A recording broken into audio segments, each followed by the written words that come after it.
नमस्कार मित्रांनो, मी डॉक्टर व्यंकटेश डुबे, फिजिशियन आणि इंटेन्सिव्हिस्ट, भगवती हॉस्पिटल, शिवाजीनगर, नांदेड.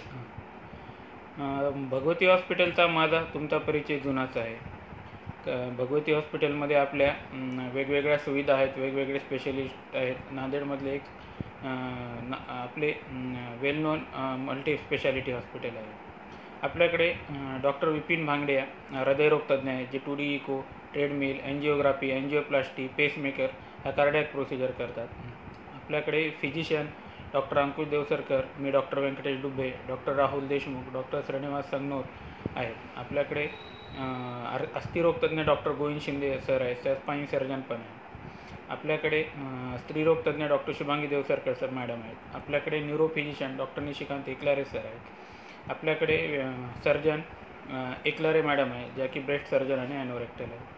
या सर्व विषयांवर आपण नेहमी चर्चा करतो आणि या सर्व बाबतीसाठी आमचं हॉस्पिटल नांदेडमध्ये वेल नोन आहे आणि आपल्या सर्वांचा कधी ना कधी संपर्क आलेला आहे.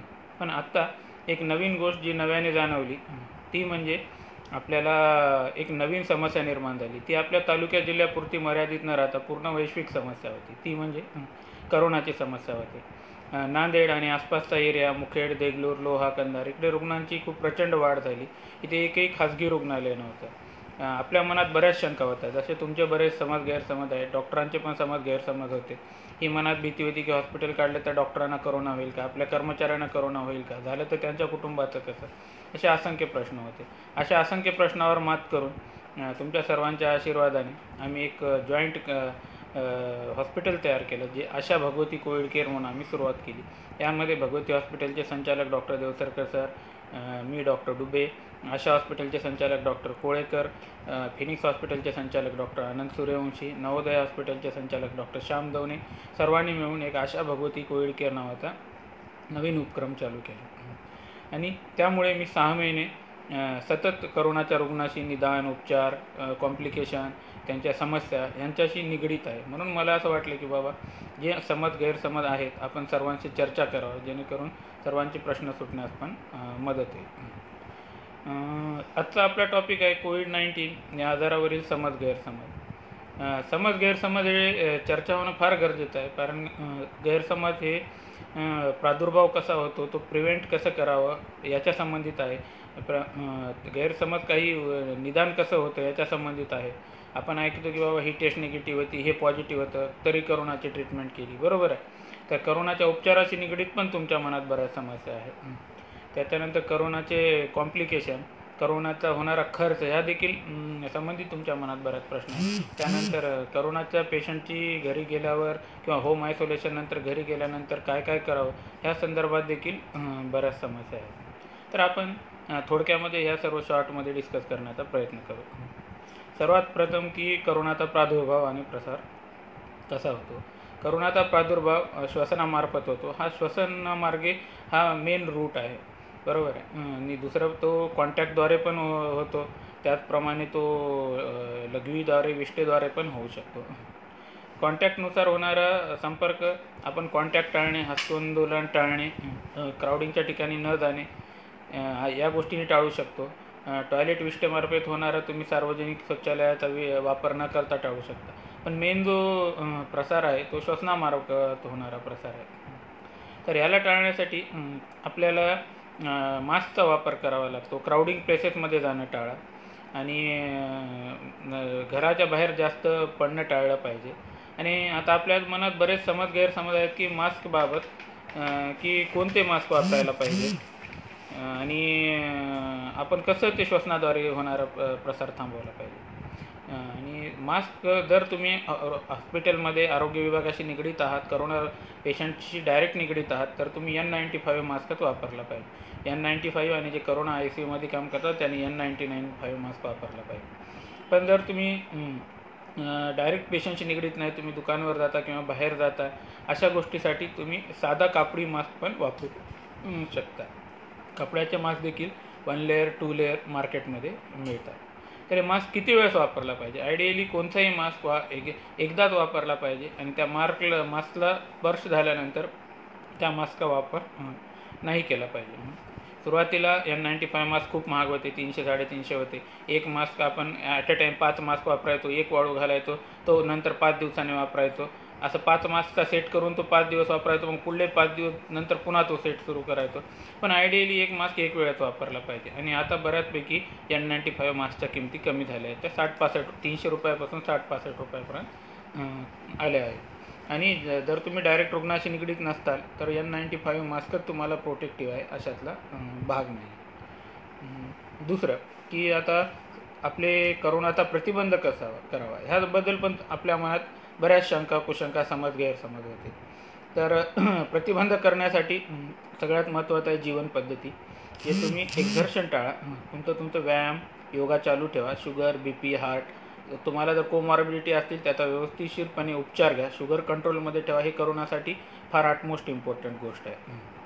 त्याच्यानंतर दुसरी आहे की व्यसनांपासून दूर राहा. स्मोकिंग, धूम्रपान ह्या गोष्टी तुम्ही टाळल्या पाहिजे. अल्कोहोलचं सेवन नाही केलं पाहिजे. आणि डाएट न्यूट्रिशियस घेतली पाहिजे. मल्टीव्हिटॅमिनच्या टॅबलेट प्रोटेक्टिव्ह असतात, त्याचा काही शरीरावर लॉस नाही. Vitamin C rich fruit, kiwi वगैरे याचं सेवन पण शरीरासाठी उत्तम असतं. दुसरं आहे की ड्रग्स. काही मार्केटमध्ये आयुर्वेदिक पण ड्रग आहेत, काढा वगैरे, होमिओपॅथिक आहेत, आर्सेनिक अल्बम. माझा आयुर्वेदाशी जास्त संबंध नसल्यामुळे मला त्या गोष्टीचं ज्ञान नाही, पण ह्या गोष्टी तुम्ही तुमच्या रुटीन गोष्टीसोबत करू शकता, कारण ह्याचा आपल्या शरीरावर काही साईड इफेक्ट किंवा दुष्परिणाम पण नाही. मी स्वतः पण आर्सेनिक अल्बम घेतलं होतं. आर्सेनिक अल्बम होमिओपॅथी औषध आहे आणि शरीरावर इतर काही साईड इफेक्ट नाही. आता ॲलोपॅथिक औषध करोना प्रतिबंध करण्यासाठी 2 आहेत, एक क्लोरोक्विन आणि दुसरा आयव्हरमेक्टिन. क्लोरोक्विन खूप जणांनी वापरलं, बऱ्याच स्टडी आल्या, काही म्हणतात ते उपयोगी आहे, काही म्हणतात नाही. पण क्लोरोक्विन जर तुम्हाला हृदयाचा प्रॉब्लेम नसेल तर तुमच्या डॉक्टरांशी चर्चा करून, तुम्ही जर रिस्क कॅटेगरी असताल किंवा डायरेक्ट पेशंटशी संपर्क तुमचा असेल तर हायड्रॉक्सिक्लोरोक्विन प्रतिबंध म्हणून घेण्यासाठी काही हरकत नाही. पण ECG केला पाहिजे, QT इंटरवल प्रोलॉंग नसला पाहिजे, तज्ज्ञ डॉक्टरांच्या सल्ल्यानेच तुम्ही घेऊ शकता. आणि दुसरा आयव्हरमेक्टिन.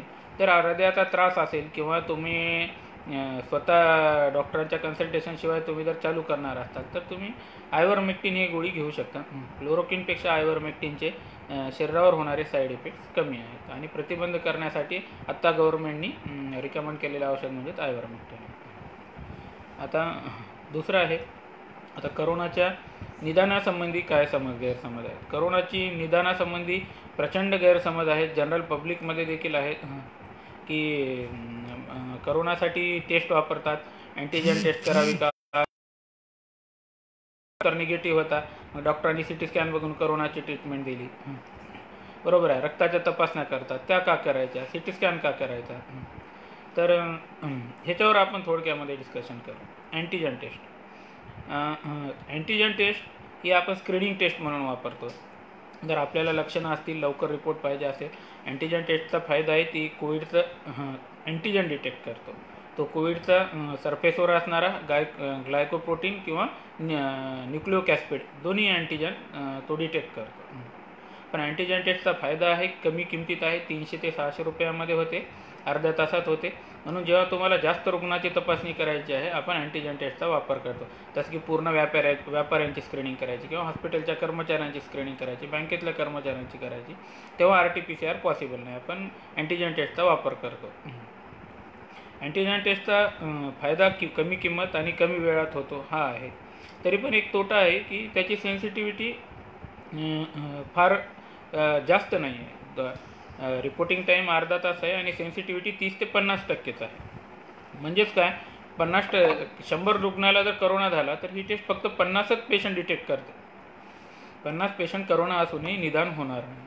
तर मग जर तुमची अँटीजन टेस्ट पॉझिटिव्ह असेल तर तुम्ही 100% पॉझिटिव्ह आहात, RT-PCR करण्याची गरज नाही. अँटीजन टेस्ट तुम्हाला लक्षणं आहेत, अँटीजन टेस्ट पॉझिटिव्ह आहे तर तुम्ही करोना पॉझिटिव्ह आहात. दुसरी कोणतीही टेस्ट 14 दिवस करण्याची गरज नाही. एकदा पॉझिटिव्ह आल्यानंतर 14 दिवसानंतरच अँटीजन किंवा करोना टेस्ट केली पाहिजे. पण जर समजा तुमची अँटीजन टेस्ट निगेटिव्ह आहे तर तुम्ही कन्फर्म निगेटिव्ह म्हणू शकत नाही. तर त्याची खात्री करण्यासाठी आपल्याला RT-PCR नावाची टेस्ट करावी लागेल. आता आपण पाहू की RT-PCR म्हणजे काय. RT-PCRचा लॉंग फॉर्म आहे real time reverse transcription polymerase chain reaction. ही नेहमीच्या टेस्टसारखी PCR टेस्ट आहे. याच्यामध्ये व्हायरसचं न्यूक्लिक ॲसिड स्ट्रँड वापरून ॲम्प्लिफिकेशन केलं जातं आणि याच्या सायकल असतात, ते 10 ते 40पर्यंत सेट करता येतात. म्हणजे 40 टाईम ॲम्प्लिफिकेशन करून व्हायरस डिटेक्ट होतं. म्हणजे मॅक्झिमम पेशंट याच्यामध्ये निदान होतात, याच्यामध्ये पेशंट सुटण्याची शक्यता कमी असते. RT-PCR इंडियात केलेली सायकल सेटिंग 40 आहे, म्हणजे ते मॅक्झिमम पेशंट निदान करतं. RT-PCRचं मेन फायदा आहे की सेन्सिटिव्हिटी 50 ते 80% आहे, म्हणजे 80%पर्यंत हे करोनाच्या रुग्णाचं निदान आपल्याला ह्याच्यातून करता येतं. पण तोटा हा आहे की ही टेस्ट करायला वेल इक्विप लॅबोरेटरी लागते, टाईम लागणारा तो 8 ते 24 तास आहे आणि किंमतही 2 ते 3 हजाराच्या रेंजमध्ये आहे. आता गव्हर्नमेंटने कॅपिंग केली, अगदी 1500 ते 2000पर्यंत टेस्टची किंमत आलेली आहे. पण ही टेस्ट कन्फर्मेटरी आहे. जर तुम्हाला कन्फर्म निदान करायचे आणि अँटीजन टेस्ट निगेटिव्ह आहे, लक्षण आहे, तर तुम्ही RT-PCR केलं पाहिजे. आता तिसरं आहे की CT स्कॅनचा काय रोल आहे. तर तुम्हाला लक्षणं आहेत आणि RT-PCR टेस्ट निगेटिव्ह आहे, अँटीजन निगेटिव्ह आहे, तर मग आपण CT स्कॅन करतो. किंवा जर पेशंट सिरियस आहे, आपल्याला टेस्ट करायला वेळ नाही, डायरेक्ट CT स्कॅन करून पण आपण निदान करू शकतो. करोनाचं निदान करण्याची कॅपॅसिटी CT स्कॅनची खूप जास्त आहे, कारण CT स्कॅनची सेन्सिटिव्हिटी 80%पेक्षाही जास्त आहे. असे खूप कमी पेशंट असतील की ज्यांना करोना असून पण CT स्कॅन नॉर्मल आहे. तर त्याच्यामुळे जर डॉक्टरांनी लक्षणं असतील आणि जर टेस्ट निगेटिव्ह असतील, अँटीजन टेस्ट RT-PCR निगेटिव्ह असतील आणि CT स्कॅन पॉझिटिव्ह बघून जर तुम्हाला कोविड आहे म्हणून ट्रीटमेंट चालू केली, तर त्याला कोविड रुग्णच कन्सिडर केलं जातं आणि त्याला कोविडची ट्रीटमेंट दिली जाते. आता आपण कॅटेगरी CT स्कॅनचा दुसरा फायदा काय. CT स्कॅन कोविडचं निदान तर करतात, पण CT स्कॅनमध्ये रुग्णाची गंभीरता किती आहे हे कळतं. CT स्कॅनमध्ये CT सिव्हिरिटी स्कोअर असतो आणि कोरॅड 2 स्कोअर असतात. CT स्कॅनमध्ये कोरॅड स्कोअर जर 5पेक्षा जास्त आहे, म्हणजे तो CT स्कॅन 100% कोविड आहे असं सजेस्ट करतो, आणि 4-3 आहे तर तो CT स्कॅन रुग्ण डाऊटफुल झाला, त्याला बाकी टेस्ट करूनच कन्फर्म करावे लागेल. जर तुमचा स्कोअर 5पेक्षा जास्त आहे तर आपण CT सिव्हिरिटी स्कोअर बघतो. CT सिव्हिरिटी स्कोअर जर 8 असेल, रुग्ण माइल्ड कन्सिडर केला जातो आणि त्याला ॲडमिट करण्याची जनरली गरज नसते. लक्षणं, बाकी ब्लड टेस्ट आणि CT स्कॅन आणि ओव्हरऑल त्याला कोमॉर्बिडिटी काही आहे का, याचा सर्वांचा मिळून आपण निर्णय घेतो की त्याला काय ट्रीटमेंट करावी. जर CT स्कॅन स्कोअर 8पेक्षा कमी असेल तर आपण घरी आयसोलेट करतो किंवा क्वारंटाईन सेंटरला राहण्याचा सल्ला देतो, रुग्णाला भरती करण्याची गरज नाही. पण जर कोमॉर्बिडिटी नसतील तर CT स्कॅनचा स्कोअर 8पेक्षा कमी असेल, त्याला डायबिटीज, हार्ट डिसीज असेल, रक्तामध्ये मार्कर खूप जास्त वाढून असतील, तर मात्र आपल्याला रुग्णाला भरती करावं लागतं. आणि जर CT स्कॅनचा स्कोअर 8पेक्षा जास्त असेल तर काय करावं लागेल. CT स्कॅनचा रोल 8पेक्षा जास्त असेल तर त्या रुग्णाला मॉडरेट टू सिव्हिअर गंभीर आजार आहे असं म्हणतो, आपण ॲडमिट करावं लागेल. त्याचा ऑक्सिजननुसार ठरेल. जर ऑक्सिजन नॉर्मल असेल तर त्याला रूममध्ये ॲडमिट करता येईल आणि ऑक्सिजन कमी असेल तर त्याला ICU सेटअप, बायपॅप, व्हेंटिलेटर पण लागू शकतं. काही रुग्ण एवढे गंभीर असतात की त्यांचा अशा रुग्णाला व्हेंटिलेटर आणि बाकीच्या ॲडव्हान्स ट्रीटमेंट असतात, असं पण देणं गरजेचं आहे. ह्या सगळ्या गोष्टी असताना निदान आपण अँटीजन टेस्ट, RT-PCR आणि CT स्कॅननेच निदान करतो. पण लक्षणाचा रोल खूप महत्त्वाचा आहे. तुम्हाला लक्षणं कधी रुग्णांमध्ये टिपिकल लक्षणं असतात, रुग्ण आपल्याला कळून जातो. सर्दी, ताप, खोकला, डोकेदुखी, अंगदुखी, खालची पाठ दुखते, पाय दुखते, असे टिपिकल लक्षणं. कधी रुग्णांमध्ये अटिपिकल लक्षणं पण आहेत, जसं की कंटिन्यू 2-3 दिवस गुचकी लागणं, हे पण करोनाचंच लक्षण आहे. आणि स्पेशली डायबिटीजच्या रुग्णांमध्ये संडास पातळ होणं हे देखील करोना. आपण बऱ्याचदा चर्चा ऐकतो, संडास पातळ होती, माझी टेस्ट केली, पॉझिटिव्ह आली, नगरपालिकेचं डॉक्टरचं काहीतरी घेणं देणं आहे, असं काही नसतं. कधी करोनाचं प्रेझेंटेशन अटिपिकल पण असतं, पेशंट संडास उलटी किंवा गुचकी म्हणून पण प्रेझेंट होतो. आता तिसरं आहे की रक्ताच्या तपासण्या, ह्याचा काय रोल आहे. रक्ताच्या तपासण्या करोनाच्या डायग्नोसिससाठी, निदान करण्यासाठी वापरत नाही. रक्ताच्या तपासण्या करोना किती सिव्हिअर आहे, त्यानंतर आपण ट्रीटमेंट केल्यावर ट्रीटमेंटला कसा रिस्पॉन्स देतो हे करण्यासाठी आपण रक्ताच्या तपासण्या वापरतो. कारण ट्रीटमेंट केल्यावर अँटीजन टेस्ट किंवा RT-PCR लवकर निगेटिव्ह होत नाही, 14 दिवसाच्या आत आपण करू शकत नाही. आणि CT स्कॅन बी ट्रीटमेंटच्या मॉनिटरिंगसाठी जास्त वेळेस करता येत नाही, कारण CT स्कॅन म्हणजे रेडिएशन एक्सपोजर आहे, त्याच्यामुळे पण दुसरे साईड इफेक्ट होऊ शकतात. म्हणून करोनाची ट्रीटमेंट मॉनिटर करण्यासाठी आपण रक्ताच्या तपासण्याची मदत घेतो. जसं की CBC, कंप्लीट ब्लड काउंट का करतो. करोनामध्ये न्यूट्रोफिल वाढतात, लिम्फोसाईट कमी होतात. जर पेशंटचे न्यूट्रोफिल खूप वाढले आणि लिम्फोसाईट खूप कमी झाल्या तर याचा अर्थ की तो गंभीर होण्याची शक्यता जास्त आहे. जर पेशंटचे लिम्फोसाईट जास्त असतील, न्यूट्रोफिल कमी असतील तर प्रोग्नोसिस चांगला आहे. त्यानंतर दुसरं आहे की बऱ्याच कोरोनाच्या पेशंटमध्ये डेंग्यू आणि मलेरियासारखं प्लेटलेट पण कमी राहतात. थ्रम्बोसायटोपेनिया एक कॉमन लॅबोरेटरी फाइंडिंग आहे. लिव्हर फंक्शन टेस्ट, कोरोनामुळे लिव्हर एन्झाईम डिरेंज असतात, SGOT SGPT स्लाइटली डिरेंज असतात. फेरिटिन वाढतं, LDH वाढतं, CRP वाढतं, D डायमर वाढतं. CRP कोरोनाची ट्रीटमेंट मॉनिटर करण्याचं सगळ्यात महत्त्वाचं इन्व्हेस्टिगेशन म्हणजे CRP. कोरोनाच्या पेशंटमध्ये जेव्हा इम्प्रूव्हमेंट सुरुवात होते तेव्हा CRP कमी होत जातं. आणि बॉडीमध्ये CRP म्हणजे आपल्या बॉडीमध्ये कोरोनाने निर्माण केलेले इन्फ्लमेशन दर्शवतं. आणि D डायमर, कोरोनामध्ये रक्ताच्या गाठी तयार होतात आणि पेशंटला पॅरालिसिस होणं किंवा हार्ट अटॅक होणं, सडन हृदय थांबणं हे कॉम्प्लिकेशन पण होऊ शकतात. त्याच्यासाठी आपण D डायमर करतो आणि D डायमर जर वाढलेला असेल तर हिपॅरिनचं रक्त पातळ होण्याचं इंजेक्शन चालू करतो. आपण ऐकतो पोटात इंजेक्शन दिले म्हणजे ते हिपॅरिनचे असतात, ते सडन हृदयाचे कॉम्प्लिकेशन होऊ नये म्हणून देतो. आणि अजून एक महत्त्वाचं इन्व्हेस्टिगेशन आहे इंटरल्युकिन 6. कोरोनाचा रुग्ण एकदम गंभीर झाला तर आपण पेशंट सायटोकाईन स्टॉर्ममध्ये आहे का हे पाहण्यासाठी इंटरल्युकिन 6ची तपासणी करतो. कोरोनाचा रुग्ण 4 प्रकारे दगावू शकतो किंवा सिरियस होऊ शकतो. एक, तो निमोनिया वाढला तर, ARDS वाढला तर. त्याची काय ट्रीटमेंट करायची आपण पुढल्या भागात पाहणारच आहोत. अशा पेशंटला निमोनिया वाढला, ARDS वाढला तर बायपॅप, व्हेंटिलेटर, इक्मो अशा मॉडर्न ट्रीटमेंट लागतात, हाय फ्लो नेझल ऑक्सिजन. पण असे पेशंट ARDSमध्ये गेले आणि लवकर आले तर बऱ्यापैकी चांगले होतात आणि डॉक्टरांना आणि वेळ मिळतो ट्रीटमेंट देण्यासाठी.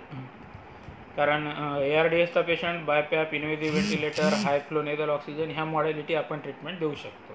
ते आपल्या आशा भगवती कोविड केअर आणि भगवती हॉस्पिटलला सगळे अवेलेबल आहे.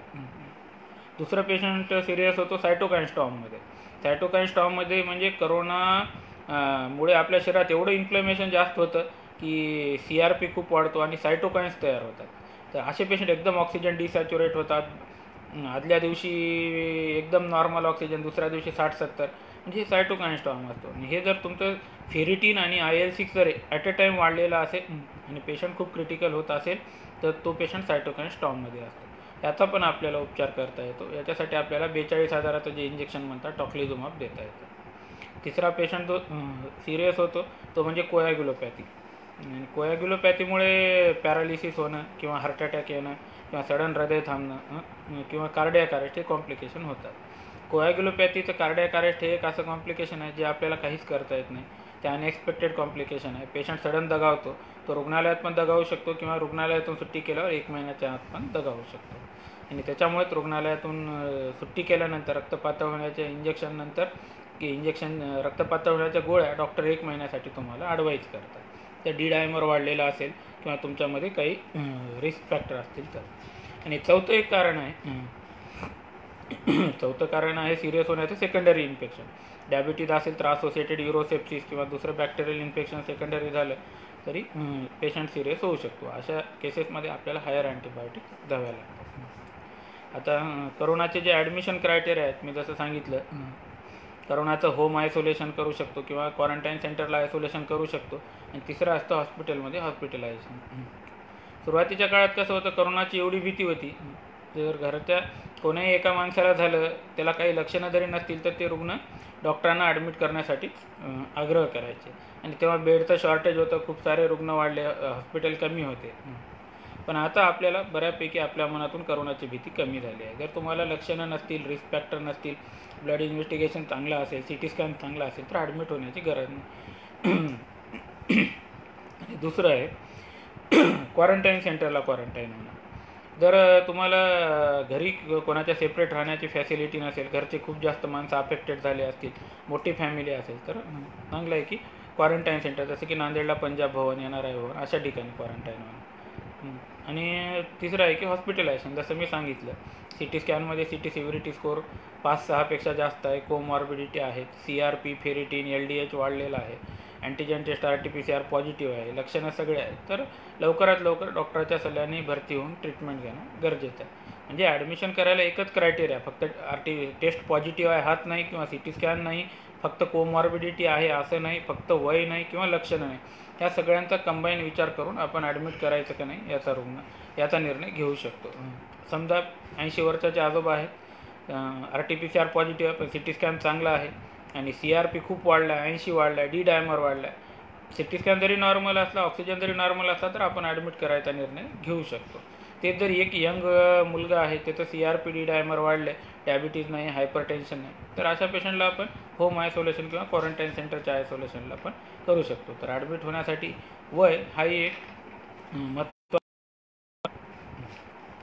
आता आपण दुसरी चर्चा करूया, उपचारासंबंधी आपले काय गैरसमज आहे. उपचार जसं मी सांगितलं, लाईफस्टाईल महत्त्वाची आहे. तुम्ही जर करोनाने अफेक्ट झालात तर घरी प्रॉपर रेस्ट घेणं गरजेचं आहे. होम आयसोलेशनमध्ये असतात, तुमच्या रुटीन जे व्यायाम किंवा योगा असतात, करोना झाल्यावर 10-20 दिवस करू नका. सगळी शरीराची रिकव्हरी होऊ द्या, ब्लड CRP लेवल वगैरे नॉर्मल येऊ द्या, ताप अंगदुखी कमी होऊ द्या, त्याच्यानंतरच 10-20 दिवसानं तुम्ही योगा वगैरे करा. आणि जसं मी सांगितलं, ॲडिक्शन, स्मोकिंग आणि अल्कोहोल करोना झालेल्या रुग्णांनी अतिशय सेवन नाही केलं पाहिजे. नेहमीच आपण त्याचं सेवन नाही केलं पाहिजे, पण करोनामध्ये विशेष काळजी घेतली पाहिजे. आता उपचारासाठी आयुर्वेदिक आणि होमिओपॅथिक मेडिसिन म्हणलं, त्याचा प्रतिबंध करण्यासाठी रोल आहे, पण आयुर्वेदिक आणि होमिओपॅथिक मेडिसिनचा उपचारामध्ये फारसा काही रोल नाही. जसं की आर्सेनिक अल्बम प्रतिबंध करण्यासाठी वापरतो, उपचारासाठी आपण वापरत नाही. स्टीम इनहेलेशन, वाफ घेणे, हे करोनावर चांगला पर्याय आहे. त्याचबरोबर न्यूट्रिशियस डाएट घेणं, व्हिटॅमिन C रिच किवी फ्रूटसारखे फ्रूट घेणं, हे पण महत्त्वाचं आहे. चव बदलणे, हे पण करोनामध्ये खूप कॉमन लक्षण आहे. चव 80% जास्त करोनाच्या रुग्णाची चव बदलते. तर त्याच्यामुळे डाएट हा महत्त्वाचा इश्यू आहे. त्या रुग्णांमध्ये तिखट आणि गोड चव जास्त बदलते. साल्टी पदार्थ आणि आंबट पदार्थाची चव रिटेन राहते. मोसंबी ज्यूस वगैरे, पाईनॲपल ज्यूस किंवा खारे बिस्किट हे करोनाच्या रुग्णाला खावेसे वाटतात. तर त्यांच्या इच्छेनुसार डाएट देणं महत्त्वाचं आहे. आणि काही काही रुग्णांमध्ये बदललेली चव 1 महिन्यापर्यंत देखील कॉन्स्टंट राहू शकते. आता ट्रीटमेंटमध्ये वेगवेगळी औषधी आहेत आमच्या ॲलोपॅथीमध्ये. जर समजा रुग्णाला कमी त्रास आहे, घरी क्वारंटाईन केलं किंवा क्वारंटाईन सेंटरला केलं, तर आपण डॉक्सिसायक्लिन 100 मिलीग्राम 2 वेळेस आणि आयव्हरमेक्टिन 12 मिलीग्राम 1 वेळेस 3 दिवसाचा कोर्स देतो. त्याच्यासोबत न्यूट्रिशियस डाएट, वाफ या गोष्टी करूनही आजार बरा होतो. पण जर रुग्ण भरती केला तर 2 असतात. ऑक्सिजन लेवल चांगला असेल तर आपण टॅबलेट फ्लॅव्हिपिरावीर देऊ शकतो. पण फ्लॅव्हिपिरावीरचं कसं आहे, किंमत खूप आहे. ट्रीटमेंट कॉस्ट 12-13 हजारापर्यंत जाते. इफेक्टही तेवढे जास्त नाहीत, कारण फ्लॅव्हिपिरावीर देऊनही आमचा अनुभव आहे की बरेच पेशंट सिरियस झाले. त्याच्यामुळे आम्ही जनरली फ्लॅव्हिपिरावीर देणं टाळतो. डॉक्सी आणि ivermectin is best for stable patient. आणि पेशंट जर सिरियस असेल तर डायरेक्ट इंजेक्शन रेमडेसिवीर चालू करायला हरकत नाही. आता आपण चर्चा करू रेमडेसिवीर हे करोनामध्ये खरोखर एक मॅजिक ड्रग आहे. जसं की रेमडेसिवीर आम्ही बऱ्याच पेशंटला पाहिलं, बऱ्याच रुग्णाला आपण आज रेमडेसिवीर गेले तर 2 तासामध्ये पूर्ण 80-90% पेशंटला चांगलं वाटतं. ताप कमी होते, खोकला कमी होते, सिम्प्टमॅटिक रिलीफ होतो, दम कमी होतो. तर आपल्याला एक मॅजिक ड्रग म्हणायला हरकत नाही. फक्त रेमडेसिवीरची किंमत कशी आहे, फक्त किंमत पहिले 4-4.5 हजार होती. आता गव्हर्नमेंट माझ्यामध्ये कॅपिंग आली, त्याची पण किंमत कमी होते. करोनाच्या ट्रीटमेंटचा खर्च रेमडेसिवीरच्या किमतीमुळेच खूप जास्त होतो. आता गव्हर्नमेंटनं कॅपिंग केल्यावर तो खर्च पण कमी होईल. त्याचनंतर ट्रीटमेंटला पोटात इंजेक्शन जे दिले, मला पहिले उल्लेख केला, करोनामध्ये रक्ताच्या गाठी होतात आणि एकदम चांगला रुग्ण दगावण्याची शक्यता असते. म्हणून आपण प्रोफायलॅक्टिकली D-डायमर वाढलेला असेल तर रक्तपातळ व्हायचं हिपॅरिन इंजेक्शन देतो. स्टिरॉइड, मॉडरेट टू स्टिरॉइडचा रोल आहे. पेशंटचं ऑक्सिजन चांगलं वाढतं. जर CRP खूप वाढला असेल तर आपण हाय डोस मिथिलप्रेडनिसोलोन पल्स पण वापरतो. मल्टीव्हिटॅमिनचे रोल आहे. Vitamin C is antioxidant, protective. Vitamin D, vitamin C combination immunity booster आहे. आणि झिंक, डॉक्सिसायक्लिन आयव्हरमेक्टिनसोबत झिंकचं सिनर्जिटिक ॲक्शन चांगली आहे. अजून अँटीबायोटिक, तर मित्रांनो अँटीबायोटिकचा फारसा काही करोनामध्ये रोल नाही आहे. जर होम आयसोलेशन आणि क्वारंटाईन सेंटरवरचे जे पेशंट असतील त्यांना डॉक्सिसायक्लिन किंवा अझिथ्रोमायसिन अँटीबायोटिक देतो. आणि जर ॲडमिटही केलं तर आपण सेप्ट्राझोन बेसिक अँटीबायोटिकपासूनच सुरुवात करतो. कारण आपण बाकी इन्फेक्शनमध्ये अँटीबायोटिकला रिस्पॉन्स नाही मिळालं तर अँटीबायोटिक अपग्रेड करत जातो, आजाराला रिस्पॉन्स नाही मिळालं तर. पण करोनामध्ये अँटीबायोटिक अपग्रेड करायची गरज नाही, अँटीबायोटिकचा फार काही रोल नाही. फक्त जर डायबिटीज असेल, सेकंडरी इन्फेक्शन वाढलेला असेल, TLC वाढलेला असेल तर आपण हायर अँटीबायोटिक देतो. आता दुसरा भाग आहे की ट्रीटमेंटचा भाग. ट्रीटमेंटमध्ये क्रिटिकल पेशंटला जे ऑक्सिजन, व्हेंटिलेटर किंवा HFNO लागतं. ऑक्सिजनच्या नांदेडमध्ये प्रचंड तुटवडा झाला होता. ते पूर्ण महाराष्ट्रात झाला होता. आम्हाला जे नॉर्मल ऑक्सिजन सप्लाय करायचे भारतीय एजन्सी 50 ते 30 वर आले होते. पेशंट ऑक्सिजन लागणारे 4 पट वाढले होते आणि ऑक्सिजनचा पुरवठा अर्धा कमी झाला होता. त्यानंतर कलेक्टर साहेबांनी सगळ्या डॉक्टरांनी पाठपुरावा केल्यानंतर आता बऱ्यापैकी ऑक्सिजन अवेलेबल झाला आहे. पण ऑक्सिजन हे खरोखर महत्त्वाची लागणारी गोष्ट आहे. तर ऑक्सिजन नसेल तर कोणतंच हॉस्पिटल आणि डॉक्टर पेशंट मॅनेज करू शकत नाही. आणि कंडिशन एवढी गंभीर होती की ऑक्सिजन 5 लिटर 6 लिटर लागणारे रुग्ण देखील आपल्याला जनरल वॉर्डमध्ये ठेवून मॅनेज करावं लागले, कारण तेव्हा ICU बेडचं शॉर्टेज होतं. म्हणजे एक गोष्ट समजून घेण्यासारखी आहे की बाबा करोना झाल्यावर उपचार खूप अवघड आहेत आणि त्यामुळे प्रतिबंधाला तेवढंच महत्त्व आहे. प्रतिबंध हाच मेन करोनाचा उपचार आहे. दुसरं आहे बायपॅप. जर पेशंट ऑक्सिजन देऊन बी ऑक्सिजन वाढत नसेल तर आपण छोटं व्हेंटिलेटर ज्याला म्हणतो बायपॅपचा वापर करतो. आणि बायपॅपवर बी ऑक्सिजन जर कवर होत नसेल तर आपण इन्व्हेसिव्ह व्हेंटिलेटरचा वापर करू शकतो.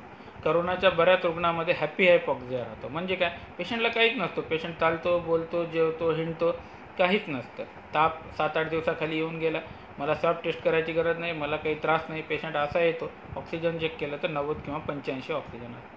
मित्रांनो, हॅपी हायपॉक्सिया हे रुग्णासाठी फार गंभीर गोष्ट आहे. जे रुग्ण लवकर सिरियस होतात, दम लागतात, ते लवकर डॉक्टरच्या निदर्शनाला येतात आणि त्यांना ट्रीटमेंट केल्यानंतर ते खूप चांगले होतात. पण जे रुग्ण उशिरा डिटेक्ट होतात, ज्यांना हॅपी हायपॉक्सिया असतो, त्रास काहीच नसतो आणि ऑक्सिजन कमी असतो, अशांना आपल्याला मोस्ट ऑफ टाईम बायपॅप, व्हेंटिलेटर किंवा हाय फ्लो नेझल ऑक्सिजन नावाची मशीन पण लावावं लागते. आणि ह्या पेशंटचं प्रोग्नोसिस थोडंसं बॅड आहे. हाय फ्लो नेझल ऑक्सिजन म्हणजे मशीन आहे. आपण जे नॉर्मल ऑक्सिजन 5-10 लिटर पर मिनिटने लावतो, तर high flow oxygen 100 litre per मिनिटने ऑक्सिजन लावू शकतो. पण ह्याचं पण आहे की जर ऑक्सिजनचा तुटवडा असेल तर ह्या मशीनचा आपल्याला उपयोग करता येत नाही. कारण कधी ही मशीन जर लावली तर एका पेशंटला 10 ते 20 सिलेंडर लागतात. इक्मो. मित्रांनो, इक्मो ही खूप महागडी कॉस्टली ट्रीटमेंट आहे. नांदेडमध्ये अवेलेबल नाही. हैदराबाद, मुंबईच्या काही हॉस्पिटलला आहे, ज्याची ट्रीटमेंट 1.5 ते 2 लाख रुपये एका दिवसाची ट्रीटमेंट आहे. आपले डॉक्टर एक उदगीरचे बालरोगतज्ञ ॲडमिट होते, तर त्यांना देखील ट्रीटमेंटला आपण सर्व डॉक्टरांनी मिळून मदत करावी लागली, कारण 2 लाख रुपये एका दिवसाचा त्या इक्मो ट्रीटमेंटचा खर्च आहे. आता दुसरी एक ट्रीटमेंट मॉडॅलिटी आहे प्लाझ्मा थेरपी. प्लाझ्मा थेरपी प्रत्येकाला देण्याची गरज नाही. तुमचं ऑक्सिजन 86 ते 95च्या रेंजमध्ये पाहिजे. पेशंट एकदम क्रिटिकल मृत्यू होण्यासारखा पण नाही पाहिजे. सुटेबल प्लाझ्मा अवेलेबल झालं पाहिजे, तर प्लाझ्माचा रोल आहे. पण ही पण ट्रीटमेंट कंट्रोवर्शियल आहे. काही जण म्हणतात उपयोगी आहे, काही जण म्हणतात उपयोगी नाही. त्याच्यामुळे हे किती काम करेल हे आपल्याला सांगता येत नाही. आता दुसरी ट्रीटमेंट आहे टॉक्लिझुमाब. टॉक्लिझुमाब हे 42,000चं इंजेक्शन आहे. मी जसं सांगितलं, पेशंट सडन सिरियस झाला तर एक 42,000चं 400 मिलीग्रामचं इंजेक्शन देतो आणि 12 तासानंतर दुसरं देतो. ह्या इंजेक्शन नंतर खूप काही पेशंट चांगले झाले. म्हणजेच आपल्याला लंग इन्व्हॉल्वमेंट झाली तर ट्रीटमेंट आहे. आपण ऑक्सिजन, बायपॅप, इन्व्हेसिव्ह व्हेंटिलेटर आणि हाय फ्लो नेझल ऑक्सिजन आणि इक्मो देऊ शकतो. हाय फ्लो नेझल ऑक्सिजन अशा भगवती कोविड केअरला सर्वात प्रथम आपण नांदेडला मशीन आणली. सेकंडरी इन्फेक्शनला आपण अँटीबायोटिक देऊ शकतो. सायटोकाईन स्टॉर्मला आपण टॉक्लिझुमाब देऊ शकतो. पण कोॲग्युलोपॅथी ह्याला आपण काहीच करू शकत नाही. म्हणजे एकदम चलता फिरता रुग्ण दगावतो. हा रुग्ण हॉस्पिटलमध्ये पण कोॲग्युलोपॅथी आणि कार्डियाक अरेस्ट कॉम्प्लिकेशन होऊ शकतं किंवा डिस्चार्ज केल्यावर 1 महिन्याच्या आधी करोनाचा पेशंट दगावू शकतो. आता एक नाजूक विषयावर आपण चर्चा करू. बाबा, खर्चासंबंधी काय आपले गैरसमज आहेत. बऱ्याचदा आपण वाचतो की पेपरमध्ये एवढ्या डॉक्टरांनी बिल केलं, हॉस्पिटलने बिल केलं. पण आपण पहिले त्याची सत्यता पडताळून पाहिली पाहिजे. हॉस्पिटलचं आता क्लिअर कट गव्हर्नमेंटनं गाईडलाईन दिलेली आहे. तुम्ही जर जनरल वॉर्ड किंवा जनरल रूममध्ये राहिले तर 4,000 रुपये एका दिवसाचा खर्च राहील. ICUचा 7,500 आणि व्हेंटिलेटर लागलेला असेल तर 9,000 रुपये खर्च राहील. पण तुम्ही जर special, deluxe, super deluxe room मागताल तर त्या हॉस्पिटलनुसार चार्जेस असतील. ते 80% कोट्यात येत नाहीत. Deluxe, super deluxe room, VIP room, ह्या रूम, प्रेसिडेन्शियल सूट रूम, ह्या रूम गव्हर्नमेंट कोट्यात येत नाहीत, त्याचे तुम्हाला स्पेशल चार्जेस पे करावं लागतील. त्याच्यामुळे तुम्ही रुग्णालयात भरती होताना ह्याची खात्री करा की तुम्ही 80% कोट्यात ॲडमिट होत आहे का 20% कोट्यात ॲडमिट होत आहे. 80% म्हणजे गव्हर्नमेंट कोटा आहे, 20% कोटा म्हणजे तुम्हाला जर स्पेशल फॅसिलिटी किंवा सर्व्हिसेस पाहिजे असतील तर. बाकी आहे लॅब चार्जेस. करोनाला लॅब चार्जेस 5 ते 10 हजार रुपयाची लॅब लागते, कारण फेरिटीन, डी डायमर, इंटरलुकिन 6 अशा बऱ्याच तपासण्या कराव्या लागतात आणि पेशंट 7-8 दिवस ॲडमिट राहतो. त्याच्यातही बेसिक तपासण्या CBC, KFT वगैरे ह्या गव्हर्नमेंटच्या 4,000 रुपये पॅकेजमध्येच येतात. दुसरं CT स्कॅन. CT स्कॅनला पूर्वी चार्जेस जास्त होते, पण आता काही दिवसापूर्वीच गव्हर्नमेंटने कॅपिंग आणली आणि आता CT स्कॅनचे चार्जेस पण 2500 रुपयापेक्षा जास्त हॉस्पिटलला आकारता येत नाही. मेडिकल, जसं मी म्हटलं की मेडिकलमध्ये मेन रुग्णाचा खर्च जो आहे तो 30 ते 40 हजार रेमडेसिवीर एका इंजेक्शनचाच होतो. गव्हर्नमेंटने आता ते इंजेक्शन 4,500 ते 2,500 केले, तर आता त्याच्यामुळे पेशंटची 10 ते 15,000 रुपये कॉस्ट कमी होईल. बाकी टॉक्लिझुमाब मी म्हटलं की पेशंट सायटोकाईन स्टॉर्ममध्ये असेल तर 42,000चं इंजेक्शन द्यावं लागतं, तर ते लागलं तर करोनाच्या पेशंटची ट्रीटमेंट महाग होऊ शकते. हाय फ्लो नेझल ऑक्सिजन, जसं मी सांगितलं ती मशीन लावली तर 10 ते 20 सिलेंडर एका दिवसात एकाच पेशंटला लागतात, तर तसं असेल तर त्या मशीनचे चार्जेस पण 5,000 रुपये पर डे आहे. आणि इक्मो, जसं की ती महागडी मॉडॅलिटी आहे, ती नांदेडला नाही आहे, तर आपल्याला हैदराबादला जाऊन घ्यावं लागेल. तर हे बरेच तुम्हाला उपचारासंबंधीची गैरसमज आहेत. आता गव्हर्नमेंटनं हॉस्पिटलला कॅपिंग लावली, CT स्कॅनला कॅपिंग लावली, तपासण्याला कॅपिंग लावली, ट्रीटमेंटला कॅपिंग लावली. आता तुमचा उपचार जर तुम्ही 80% कोट्यात जनरल रूम किंवा वार्डात राहून घेतलं तर 30, 35, 40 हजाराच्या वर हॉस्पिटलचं बिल जाणार नाही. मेडिकलचे बिल 30, 35 हजाराच्या वर जाणार नाही. आता दुसरं अजून महत्त्वाचं की रुग्णालयातून सुट्टी झाल्यानंतर काय काळजी घ्यायची, त्याबद्दल काय गैरसमज. तसं मी म्हणतो की रुग्णालयातून सुट्टी झाल्यानंतर पण 10 ते 20 दिवस योगा, तुमचा व्यायाम करू नका. डाएट न्यूट्रिशियस ठेवा. व्यसनं, स्मोकिंग, दारू याच्यापासून दूर राहा. नॉनव्हेज खाऊ शकता, पथ्य काहीही करायची गरज नाही. आणि रुग्णालयातून सुट्टी झाल्यावर आपला एक कॉमन प्रश्न आहे की काय ट्रीटमेंट, औषधी काय घ्यायला पाहिजे. औषधी रुग्णालयातून डिस्चार्ज झाल्यावर फक्त आपण मल्टीव्हिटॅमिन वगैरे देतो, अँटीबायोटिकचा काही रोल नाही. आणि जर रिस्क फॅक्टर असतील, डी डायमर वाढून असेल किंवा मग हृदयरोग, BP, शुगर जर असेल तर आपण अँटीकोॲग्युलंटच्या गोळ्या 1 महिना देतो, रक्त पातळ होण्याच्या गोळ्या. ॲस्पिरिनचाही रोल असा प्रूव्हन नाही. ॲस्पिरिनपेक्षा ॲपिक्साबॅन नावाच्या रक्त पातळ व्हायची गोळी चांगली सुपिरियर आहे. आता सुट्टी होताना दुसरी RT-PCR टेस्ट करावं का, काहीच गरज नाही. एकदा टेस्ट पॉझिटिव्ह आल्यानंतर 10 दिवसानं तो माणूस इन्फेक्शियस राहत नाही, म्हणजे त्याचा आजार इतराला होत नाही. म्हणून रुग्णालयातून सुट्टी करताना तुम्हाला दुसरी टेस्ट करायची गरज नाही. 10 दिवस झाले म्हणजे तुम्ही इतराला इन्फेक्शन देऊ शकत नाही. सेकंड टेस्ट कुणाची करतो, जे खूप सिरियस पेशंट आहेत, पूर्ण लंग इन्व्हॉल्व झालं, व्हेंटिलेटरवर आहेत, इक्मोवर आहेत, HFNवर, असे पेशंट चांगले झाल्यानंतर 2 14 दिवसानंतर एक रिपीट स्वॅब करतो आणि 24 तासांनी पुन्हा एक रिपीट करतो आणि 2 स्वॅब निगेटिव्ह आल्यानंतरच आपण अशा पेशंटची सुट्टी करू शकतो. पण असे 1%पेक्षाही पेशंट कमी असतात. अन्यथा तुमचं रिपीट स्वॅब टेस्ट करायची गरज नाही. ह्याच्यामुळे किंमतही वाढेल, यंत्रणेवर पण लोड येतो, टेस्ट करणाऱ्यावर पण लोड येतो. त्याच्यामुळे विनाकारण त्रास नसेल तर दुसरी टेस्ट करायची गरज नाही. टेस्ट फक्त व्हायरसचा अँटीजन डिटेक्ट करते. RT-PCR nucleic acid antigen detect करते. ते व्हायरस डेड का लाईव्ह समजत नाही. 11व्या दिवशी टेस्ट पॉझिटिव्ह आली, पण तो व्हायरस डेड असतो, तो लाईव्ह नसतो, तो दुसऱ्यासाठी इन्फेक्शियस नसतो. मित्रांनो, ही सर्व चर्चा ऐकल्यानंतर एक तर आपल्या सर्वांच्या लक्षात आलं की करोना हा आजार गंभीर स्वरूपाचा आहे. आपण याला लाईटली नाही घेऊ शकत, कारण करोनाचा पेशंट जर सिरियस झाला तर व्हेंटिलेटरवर पण जाऊ शकतो, जीवाला पण धोका होऊ शकतो. किंवा पेशंट चांगलाही झाला तर त्याला परमनंट लंग डॅमेज बसून त्याची काम करण्याची क्षमता खूप कमी होऊ शकते. आपण हे सगळं पाहतो. आपण एक गोष्ट आपण सर्वजण मिळून करू शकतो की क्राउडिंग टाळणं, मास्क वापरणं, हात वारंवार सॅनिटायझरचा वापर करणं, न्यूट्रिशियस डाएट घेणं, व्यायाम करणं, शुगर BP कंट्रोलमध्ये ठेवणं, फळांचं सेवन करणं. तर प्रतिबंध हाच करोनाला सगळ्यात चांगला उपचार आपल्याला म्हणता येईल. आणि महत्त्वाचं, तुम्ही तुमच्या फॅमिली डॉक्टरवर, शासकीय डॉक्टरवर, खाजगी डॉक्टरवर विश्वास ठेवा. सगळ्या गोष्टीची सत्यता पडताळा. स्वॅबचा काय रोल आहे, स्वॅब निगेटिव्ह असताना करोनाची ट्रीटमेंट का दिली, करोनाची ट्रीटमेंट दिली तर कोणची ट्रीटमेंट दिली, नंतर डिस्चार्ज केल्यावर बी काय काळजी घ्यायची, त्यानंतर रुग्णालयात भरती होताना ह्याची खात्री करा तुम्ही 80% कोट्यात होता का 20% कोट्यात होता, कोणकोणची ट्रीटमेंट तुम्हाला दिली. तर ह्या सर्व गोष्टींची तुम्ही डॉक्टरांशी चर्चा करा जेणेकरून तुमचे गैरसमज होणार नाही. कारण सर्व डॉक्टर पण त्यांच्या जीवाला रिस्क घेऊन, सर्व आमचे कर्मचारी, पॅरामेडिकल स्टाफ हे सगळे पण एवढी रिस्क घेऊन तुमच्यासाठी करतात. हे सगळे तुम्हाला त्रास कमी होण्यासाठी कार्य करतात. त्याच्यामुळे तुम्ही पण डॉक्टरांवर विश्वास ठेवणं, अफवांवर विश्वास न ठेवता डॉक्टरांवर आणि तुमच्या शासकीय यंत्रणेवर, गव्हर्नमेंटच्या ज्या गाईडलाईन्स आहेत त्याच्यावर विश्वास ठेवणं गरजेचं आहे. तर तुम्ही सर्वांनी वेळातला वेळ काढून हा वेळ दिलात. मी आशा करतो की तुमच्या सर्वांचे गैरसमज दूर होण्यामध्ये ह्या चर्चेनंतर नक्की मदत होईल. आणि मला 2 शब्द बोलण्यासाठी डॉक्टर शिवानंद स्वामी यांनी संधी दिली. त्यानंतर डॉक्टर पुंडे सर मुखेड आणि डॉक्टर कौरवार सर मुखेड या दोघा फिजिशियननी पण मला प्रमोट केलं. त्यामुळे मी शिवानंद स्वामी सर, पुंडे सर, कौरवार सर यांचे पण आभार मानतो आणि माझे 2 शब्द संपवतो. धन्यवाद. जय हिंद.